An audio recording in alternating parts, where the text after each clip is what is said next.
चंद्रभागेचा वाढता जलस्तर व्यासनारायण झोपडपट्टीतील नागरिकांच्या सुरक्षेसाठी माजी नगरसेवक विक्रम शिरसाट मैदानात उजनी वीरच्या विसर्गामुळे पूरसदृश स्थिती, नागरिकांनी सुरक्षित स्थळी स्थलांतर होण्याचे माजी नगरसेवकांचे आवाहन।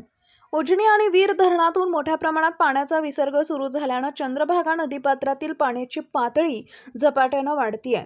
या पार्श्वभूमीवर व्यासनारायण झोपडपट्टी परिसरातील नागरिकांच्या सुरक्षेचा प्रश्न ऐरणीवर आला असून माजी नगरसेवक विक्रम शिरसाट यांनी परिस्थितीचे गांभीर्य ओळखून नागरिकांना सतर्क राहण्याचं आवाहन केलं आहे।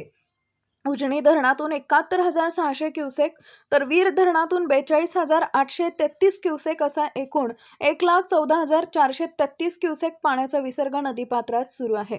त्यामुळे भीमा नदी काठासह पंढरपूर शहरातील चंद्रभागा नदीकाठच्या भागात पूरसदृश परिस्थिती निर्माण होण्याची शक्यता आहे। नदीपात्रात पाण्याचा विसर्ग वाढल्यानंतर नारायण झोपडपट्टी परिसरात पाणी शिरण्याचा धोका लक्षात घेता विक्रम शिरसाट यांनी प्रशासनाला सतर्क राहण्याचं आवाहन करत स्थानिक नागरिकांनीही कोणतीही जोखीम न घेता आवश्यक साहित्य व पशुधनासह सुरक्षित ठिकाणी स्थलांतर होण्याची तयारी ठेवावी अशा सूचना दिल्यात। दरम्यान तहसीलदार सचिन लंगोटे यांनीही नदीकाठच्या नागरिकांनी सतर्कता बाळगावी, नदीपात्रात जाऊ नये आणि प्रशासनाच्या सूचनांचं पालन करावे असं आवाहन केलंय।